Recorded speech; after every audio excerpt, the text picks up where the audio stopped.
You're listening to Good Talk. Hi, my name is Linda O'Neill, and I want to thank you for listening. I resigned as a teacher last year, but before I resigned, my students participated in one last project. They had to go out into the community and find somebody who looked like them, who represented them, who was making a big change. Well, we found David Rice, Mexican-American author from the Rio Grande Valley. His book, Heart-Shaped Cookies, resonated with so many students. In this interview, he talks about the importance of representing your community.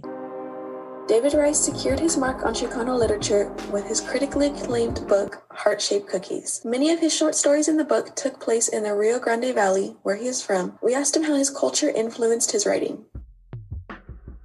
You write what you know, and that's the easiest thing to do. But moreover, since I'm surrounded by my grandparents, my cousins, my tios, my tias, that's a whole well of stories. And I think that wherever you're from, I mean, Faulkner was from the South, and Flannery O'Connor was from the South, and they write about the South, and they're good at that. Being Mexican-American allows me to dive into a lot of stories and then weave that in with the culture to tell a good narrative. So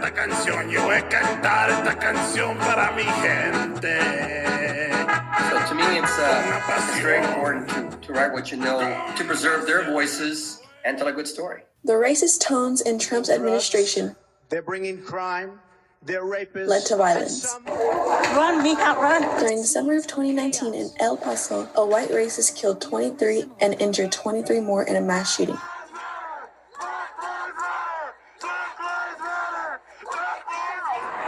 The following summer, there were massive protests after the brutal police killings of George Floyd, Breonna Taylor, and others. And now there has been a rash of violent attacks against the Asian community. Nobody is inherently born with good traits. We are greedy and territorial and can be aggressive. We have to be taught to be kind. And so social justice begins at home. You have to teach humans to be better with each other and to each other. So social justice is but how to make us better people to each other. Just like you would teach a child the norms of society, you must teach adults kindness, respect, tolerance. We are constantly evolving as humans, the way we treat each other. And we are always moving forward, but it does not happen without society knowing that we have to do this. We have to teach each other to be kind because we are not noble savages. And it's sad to say that, but we are savages. We want to believe we're enlightened and intelligent and carry these traits naturally, but we do not.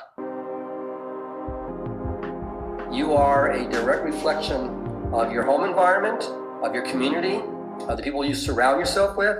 We as a society must continue to push for equality, fairness, kindness, because left to its own devices, people will grab as much as they can, even if they don't need it, and leave nothing for the rest. And that's what's so sad about us as humans, that we have to be taught kindness constantly. Teaching our children to be kind and reminding the adults of the importance of kindness reflects what we learned from our parents. My parents used to tell me not to shame them. And if I was misbehaving, that I was a reflection on them.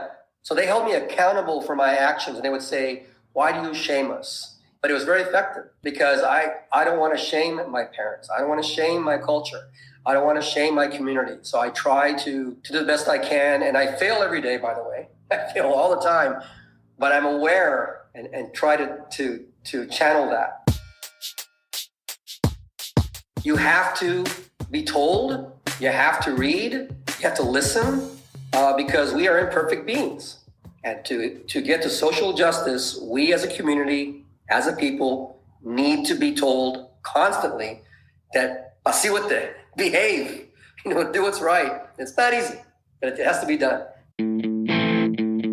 While it's important to represent your family and culture, I wondered if white people felt the same pressure to represent their culture. I sometimes wonder if my white friends understand their privilege. Okay, so the white guy is under a lot of attacks these days, and rightly so, by the way. They have to be told all the time the mistakes they're making because they're so unaware. You know, I have a lot of white friends, and they can't see the flaws in themselves. They can't see the things they're saying. They can't see it from my perspective, no more than I can see it from an Asian or an African American or a woman's perspective. It's difficult to put yourself in those shoes. In fact, there's a really great strategy, if you want to call it that, by the Aborigines in Australia. So the Aborigines will have a disagreement, and they will stand, in front of each other, and they will debate something, a heated discussion. What they then do is they will stop arguing at one point and then trade places. So then the other one who is arguing sees the perception of what one of them saw. And so by trading places, we can then see each other's viewpoints a little better.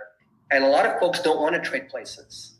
They don't want to be in your shoes. And that's really strange because that's how you learn. That, you'll go to someone's town or someone's home and stay in their house for a while and see what they're talking about. Go to their village, go to their city. And in our society, we don't do that enough.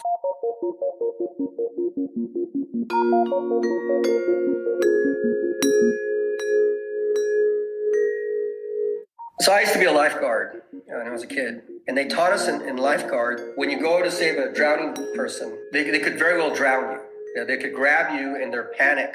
And when you're panicking, you can be very strong. And this happened quite a bit where a lifeguard is drowned by the drowning victim. So what you're taught is that you go out to the water and you kick the victim as hard as you can and let them weigh out a bit until they stop panicking. And then you bring their body in to shore. It sounds kind of harsh, but that's what you have to do. We as Mexican Americans in our culture, we need to build ourselves up. We need to become stronger lifeguards. We need to do things, and I'm talking about education here. We need to get smarter. We need to read. We have to know our rights. We have to go to college. We have to help our parents. We cannot continue to be the drowning victims. We must be our own lifeguards. We have to be highly educated, know our rights. That is our strongest weapon. This story was produced by Juliana Lopez, Ashley Mangaya, and Mia Melendez from Aikens High School, in collaboration with their teacher Linda O'Neill. A special thanks to Sam Hensley, music director of The Hill, a second campus of the Episcopal Church of the Good Shepherd.